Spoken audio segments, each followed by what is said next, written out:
Hello and welcome to the 2012 League of Women Voters Election Forum. I'm the moderator, Murray Farber, a former newspaper and TV news editor and a member of the League of Women Voters. We're pleased that the candidates have joined us so that you can learn where they stand in the primary election to be held June 5th. The League of Women Voters does not support nor oppose any candidate or political party. Before I introduce the candidates, I'll explain our format. We will give each candidate a minute to tell you about themselves in an opening statement. Then we'll get to the questions for 1 minute and 30-second rebuttals where appropriate. The order in which they speak was determined earlier by lottery. They were not given any peeks at the questions in advance. At closing, the candidates will offer a 1-minute statement. So here we go. The candidates with us today are Randall Reed, Pat DiCicco, Sue Sagal. They're the candidates for District 2 of the City Council. So let's start with an opening statement. Tell us about yourself, Randall, and what makes you a better candidate?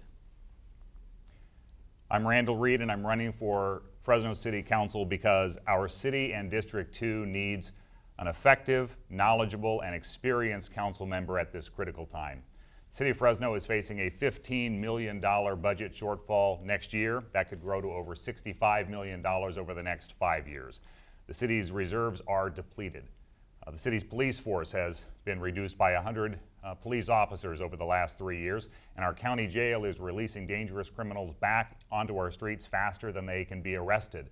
The city's unemployment rate and the community's unemployment rate stands at a staggering 17%. These issues require experienced leadership to solve. I've been endorsed in this race by Mayor Ashley Swearingen, Superintendent of Schools Larry Powell, the Fresno Chamber of Commerce leadership, the Fresno Bee, and hundreds of other community, business, and education leaders across our community, as well as voters from across District 2, because they know me and they trust me to do the things that are necessary to get our community back on the right path. Today I'm seeking your support, your vote, and the honor of serving you on the Fresno City Council. Thanks, Randall. Pat? Good morning. How are you today? My name is Pat DiCicco, and I was born and raised in Fresno. I've lived in District 2 in Northwest Fresno since 1968. I'm the local guy. I'm new to politics, and I'm looking to bring something that is sincere and earnest to Fresno. Fresno, I feel, has forgotten about the small business person that have made Fresno in its greatness in the past. So that's what I'm looking to bring back to that. We have some great issues here. We need jobs here. You need a small businessman's point of view from for that job point. We need to keep public safety intact. We've lost police and we've lost firefighters, and they're doing things, clerical work, instead of being out on the streets. The other thing is we need some good accountability downtown, both good and bad. We need to know about the good things that are going on and the bad things, and when something's bad, just tell us up front. No hiding of any new issues or no budget falls. Thank you. Sue? Good morning. My name is Sue Sagal. I'm running for City Council District 2. Fresno is in financial trouble. We have a budget deficit. We have elevated crime. We have a bureaucracy in the way of creating new jobs. We have been signing on projects that are not fiscally sound. The status of our city bond rating has been reduced to junk. We need experienced leadership.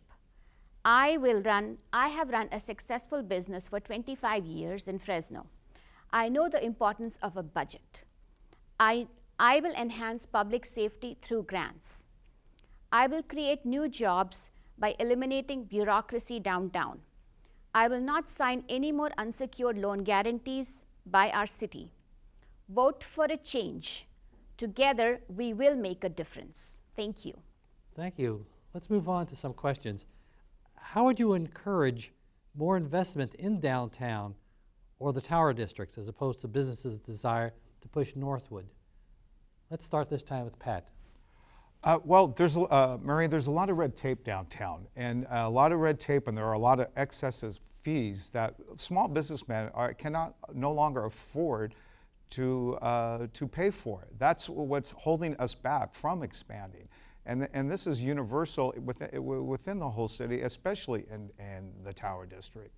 We, in our business, in the restaurant business, in the retail business, and the supermarket business, we're offering incentives for people to get us back into our stores and our restaurants. That's what the city needs to do to help promote jobs and investment into these neighborhoods. Sue? I'd like to make sure downtown is thriving and prosperous. Every city needs to have a vibrant downtown.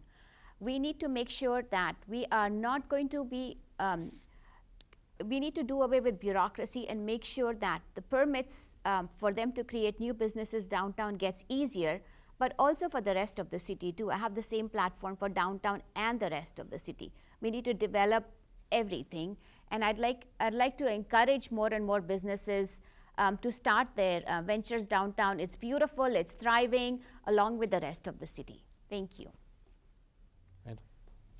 Sure. Well, certainly a vibrant downtown is necessary to have a healthy city, but the challenge about attracting investment to our community, whether it be downtown, the Tower District, or anywhere else in our community, is greater than just any one particular area.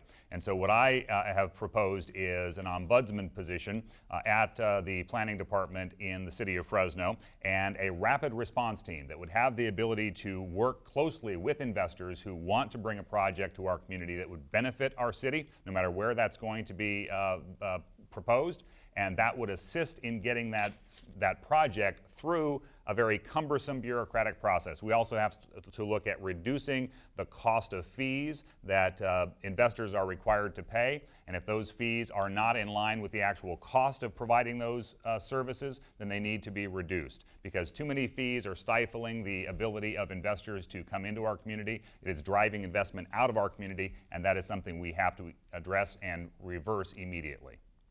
Let's move on to another part of the city. Can you describe your vision for the future of the Fulton Mall and the Chinatown areas? Sue, can you start us? Yeah, sure. I'd like to make sure that Fulton Mall is going to be developed at the same time preserving the heritage that it represents.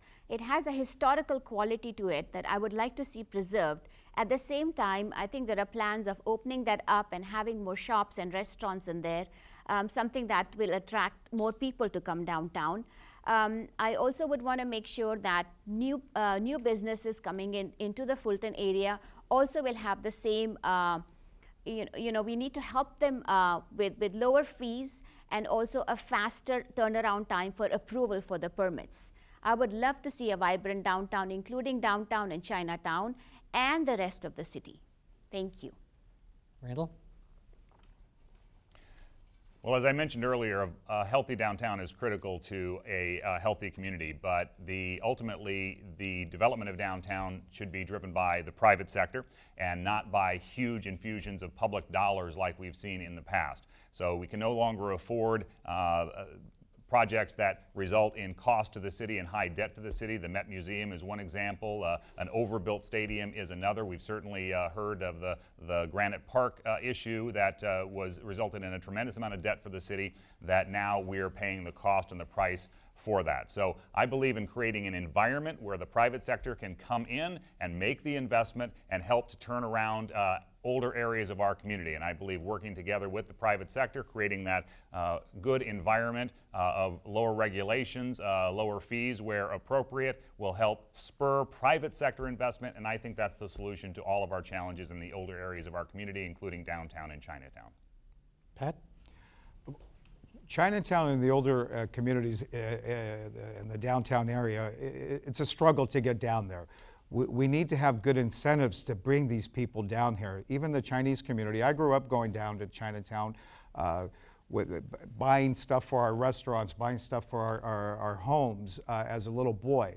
It looks like even the local cultural people, the Chinese community, the Japanese community, have abandoned it. And in order for us to get down there, we need to be progressive in allowing these private developers to give them incentive to go back down to those areas.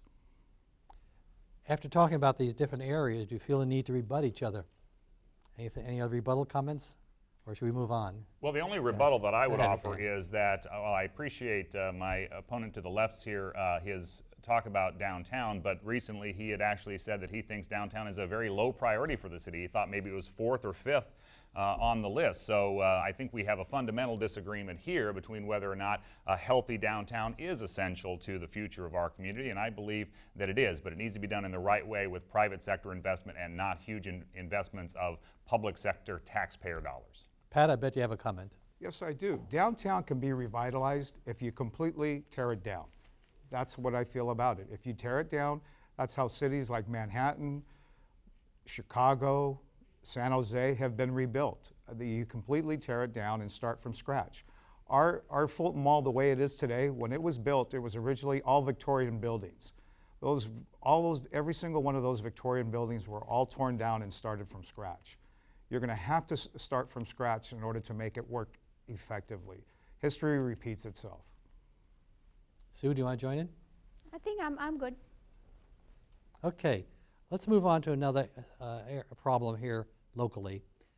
Can the ongoing problem that we have with the homeless here in Fresno be resolved? Can you offer some specifics? We hear a lot of generalities. How about some specifics? Randall, how about starting us off?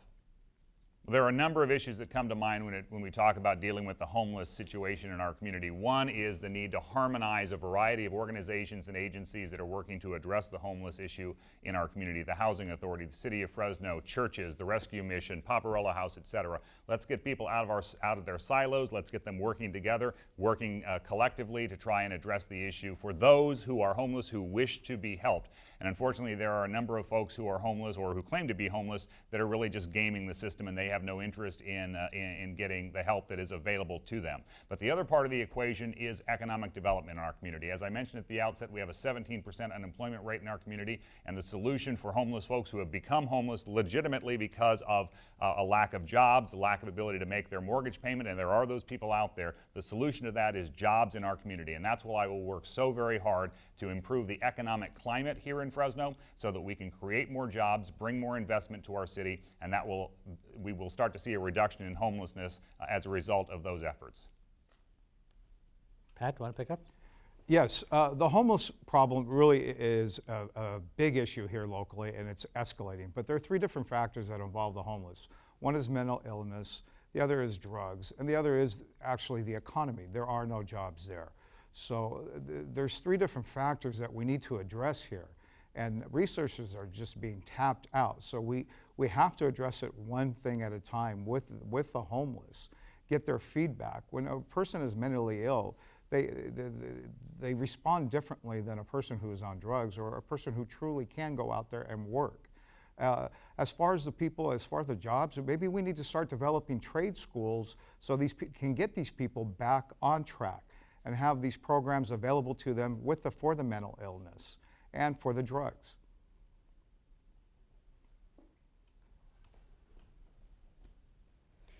The homeless situation downtown is extremely tragic. My heart goes out to those people who have been in the encampments. They were in the shelter by the Paparella House. They were moved. Apparently, they're living illegally right now on a piece of land that is not authorized. I think it's a combination of lack of jobs, economic situations for them. They do need our help. We need to partner in with the medical industry. That's where I come from. Private businesses that are willing to help, local businesses downtown and the city. They do need our help. I think moving them from one place to the other to an encampment, I don't think is the answer. We need to reach out and make a permanent solution for them. And I think eventually developing economically the city and downtown is going to help them also, hopefully, in the form of creating more jobs and assistance. Every year, the city struggles to balance the budget. How can a city develop sources of revenue to get over this annual hurdle? What new approaches can you come up with? What do you propose to keep police, fire, and other services viable here in Fresno? Pat? Sure. Well, part of it is the way they are budgeting. They're budgeting on forecasts, on anticipated income that they think is going to be there, and obviously there's some shortfalls. You should be forecasting on break even, what exactly it will take to run the city from year to year to year, regardless if income is there, if new income is coming in. That's a very, very important issue. In the private sector, when you're developing your budgets, you really, really need to do that so you can move forward, so you know what your hard fixed costs are. And that's how I would like to see it move forward there. The other is you can develop income by selling off pieces of property or leasing out pieces of property that the city owns at fair market value, so you can put these revenues back into hiring more people for public safety, for development. It's just an issue that they need to look at hard costs versus anticipated income. We have a budget deficit in Fresno. The problem is they have been spending more money than revenues that have been coming in. In my business that I have run for 25 years, we watch every dollar coming in, every dollar going out. We have a budget and we stay on it. We don't think about anticipated revenues. We look at revenues that are happening now. I'd like to make sure the city of Fresno has a budget and stays on it. Also, I'd like to make sure I will not be signing any more loan guarantees by our city for unsecured projects. For example, the Metropolitan Museum, the ballpark downtown, downtown parking, Granite Park. These are revenues that are draining our city. So if projects come through that are not going to be fiscally sound, they will not be coming to my desk. As far as the police and the fire is concerned, I'd like to make sure that they go ahead and use the grants available to them. I talked to the PD and they said they have federal and state grants available, and that will lead to more patrol cars in our city. Thank you. Well, my solution to the budget challenges that the city is facing is to get cost under control. Over 80% of the city's general fund budget goes to labor cost, and that is unsustainable for our city. And so it's important that the city continue to move forward with the mayor's fiscal sustainability policy, which calls for renegotiating contracts with labor organizations and getting salaries, benefits, and pensions under control. And that will free up the resources that we need, or begin to free up the resources that we need to rebuild our police department and rebuild public services that have been lost over the past 3 to 4 years. The other side of the equation, of course, is always building our economy, making our economy stronger. And so, as I've talked about earlier, the need to attract business investment, attract expansion in our community, very, very important. A couple of points that my opponents made about selling properties, for instance, and using grants for police officer positions. Selling properties gets you a one-time infusion of dollars, and then those are gone. You cannot use that for ongoing costs. And then for grants for PDs, those grants run out when officers, and often require that those officers be paid for on a going forward basis. So grants are not the solution. Thank you. Rebuttal time? Yes. May I say? Go ahead. Yes. Well, if you sell a piece of property, you have money right now in your pocket. If the piece of property is losing money, isn't it better to have money in your pocket right now so you can hire more people or pay other expenses, Randy? I mean, if it's a bleeding situation here, I think selling the piece of property and moving on would be much better. Sue, any thought on this? Yeah, sure. I'd like to say that grants are awesome. That's a great way of bringing more police officers on the streets without increasing our taxes. There's federal grants available, there's state grants available. I'd like to surely make sure they are used. Thank you. And if I can add in, I think, again, this kind of shows the fundamental misunderstanding that my opponents have about the way grants work and the way sales of property work, and especially the effect on ongoing costs. Because yes, I agree, Pat, that certainly selling a piece of property that is not doing the city any good will bring in dollars, and I think that's a good thing. However, if you hire someone based on the dollars that you brought in that one time, you're not going to be able to sustain the payment of those wages and salaries and benefits over time. That's why it doesn't work. And with grants, again, while again a short-term infusion of officers may work, unfortunately, the city is then responsible for keeping those positions on staff on a going forward basis, and if you don't have the revenues in order to pay for those, then those positions will be lost. Thanks. In today's vernacular, OMG, oh my God, Fresno's unemployment rate is about 17%. What can we do about it? Any workable ideas? Want to start us off, Sue? Yeah, sure. The San Joaquin Valley and Fresno County is primarily agriculture, and there's a lot of farming, so that's one of the reasons. There's a lot of migrant labor that leads to high incidence of the unemployment rate up to 17%, then it drops. Unfortunately, that is something that's very true of a farming community. Coming in from a medical standpoint of view, I'd like to make sure that we partner with some of the largest employers in the valley, the health industry, the Pelco, the Quins. I have been talking to a lot of these people, and they tell me, they said they want to bring jobs. They said nobody seeks them out. I also met a gentleman in District 2 who would like to bring in 700 jobs. He went downtown and he was turned away, and I asked him the reason, and he said, well, they said if the jobs are not in downtown, they're just not going to approve them. So that was a little disappointing. Any jobs in the city of Fresno, downtown, uptown, I would jump through hoops to make sure that happens. Thank you. Well, I would be extremely surprised if the city of Fresno turned down 700 jobs because the investor didn't want to bring those jobs downtown. That sounds completely out of character from my understanding. 700 jobs we need in this community, and I think the city would bend over backwards and should bend over backwards to accommodate that type of investment. But I think the solution to our unemployment problem is manifold. It will require a great deal of effort. I think the effort to reduce PG&E power costs for businesses that choose to locate here in this region or expand their businesses is a fine first step. The mayor is working very hard on that, and as a council member, I would work to support that effort as well. We need additional job training opportunities here to make our workforce more ready to take on high-skilled jobs that may come to our community. We have a very attractive area for investment and for light manufacturing, high-tech types of industry, but we need an educated, knowledgeable workforce to be able to take on those jobs. And so those are two key areas that we need to focus on at the Fresno City Council. I also personally know of two different instances that the city of Fresno was not user-friendly, and to bringing 900 jobs to Fresno in one instance and 200 jobs in another. The 900 jobs went to down south to the Visalia area, and the 200 jobs went to Madera.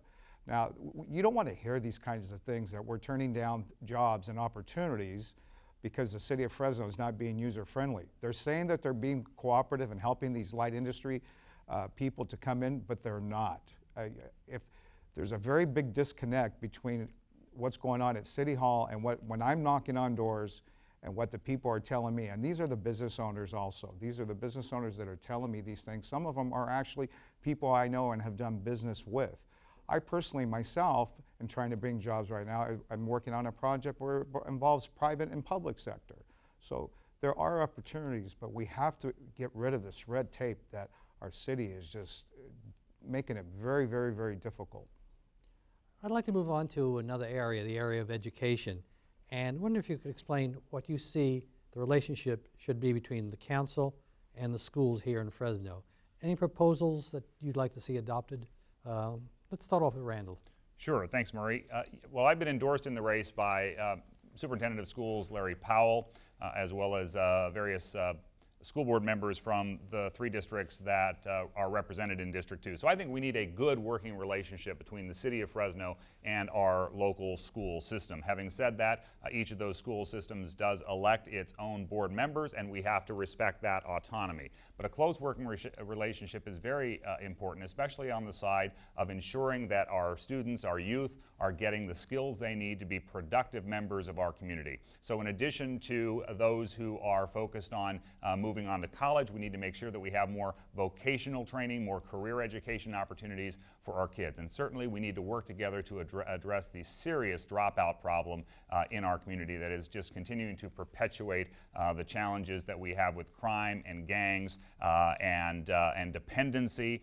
Those issues have to be addressed, and as a council member, I'll work closely with our school districts to accomplish that.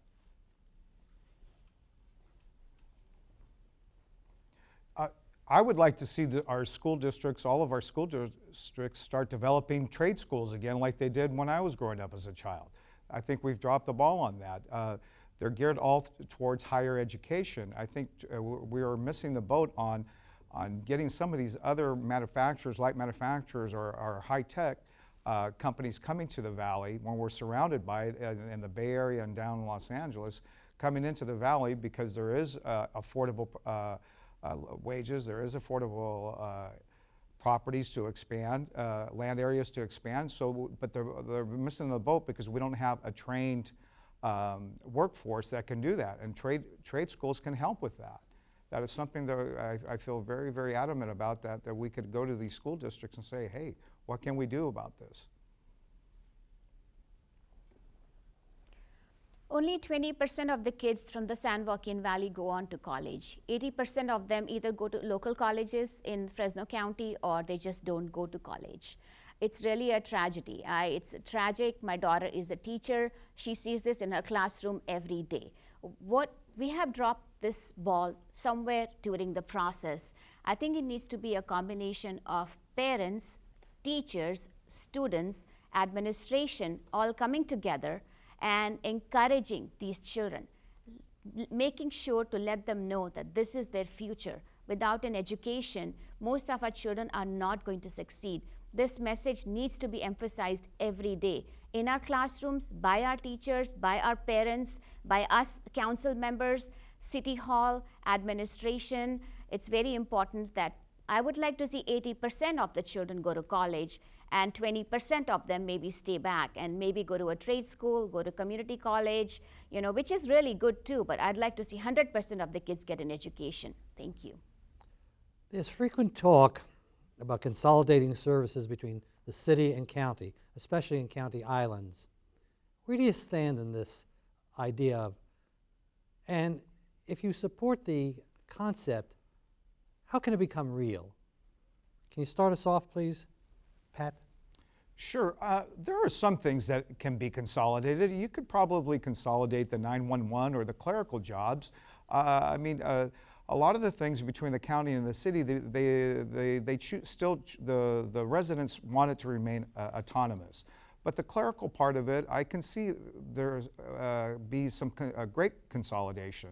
And the 911 calls, I'm repeating myself, but at the same time, it is very important that we have those things work effectively and create those jobs back into the workforce.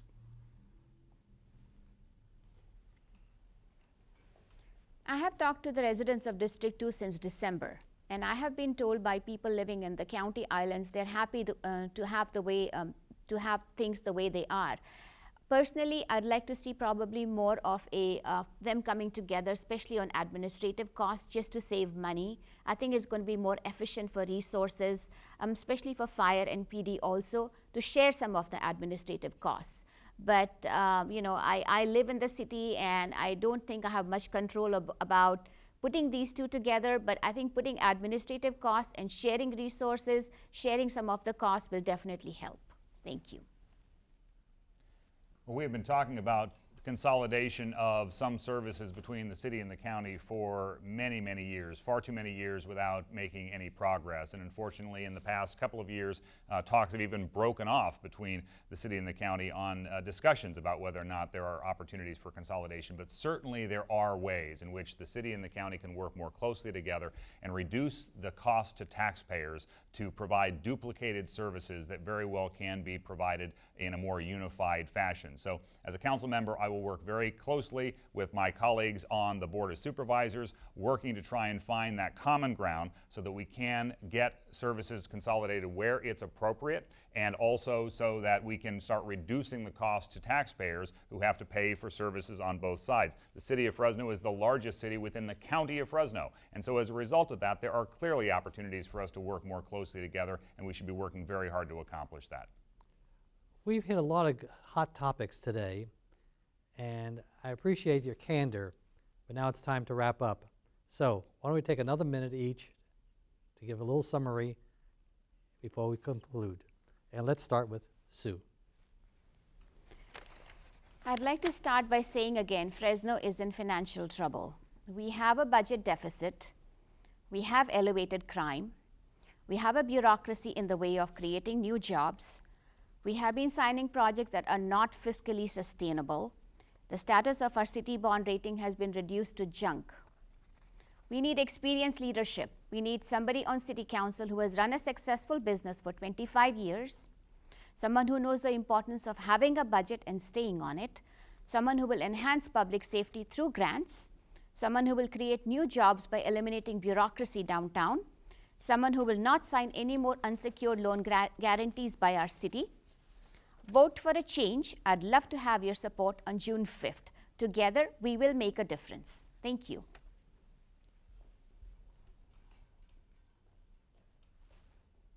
Sure. I'm grateful to the League of Women Voters today for providing this forum for District 2 candidates to compare our positions and our qualifications on the issue. It's unfortunate that 2 candidates from this race chose not to participate, and I think the voters of District 2 should take note of that today. So I commend my opponents who were willing to step forward today and to debate the serious issues that face our community and our neighborhoods. You know, the outcome of this race is critically important, not just to Northwest Fresno, but to our city as a whole, and because it will control the future direction of our community. We must control costs, reduce debt, restore public safety, and attract new investment to rebuild our economy and create jobs. These are difficult tasks, but working with Mayor Swearingen and a council majority, we can succeed. There's really no room for error, and that's why there's no time for on-the-job training during this difficult time for our community. No one will work harder for you as a council member than I am, and I will, so please visit my website at www.read2012.com and feel free to contact me directly. Thank you. God bless you, and God bless Fresno. Thank you, League of Women Voters and Murray, for allowing me to come here today.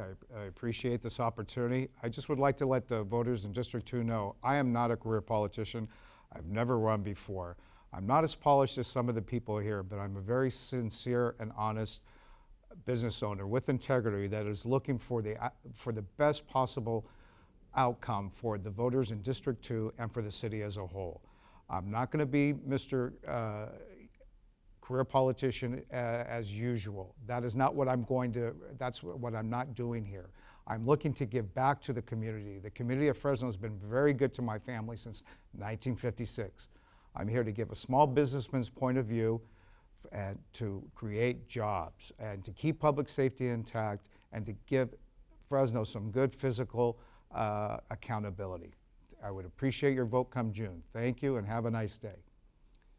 Our time is up, and on behalf of the League of Women Voters, I want to thank the candidates for sharing their views and the Community Media Access Collaborative for providing its facilities. Now it'll be your turn to be a good citizen and vote in the primary on Tuesday, June 5th. If you have any questions about voting procedures, the County Clerk's Office will be glad to assist. You can phone 559-600-8683 or email clerk-elections@co.fresno.ca.us. Thank you and goodbye.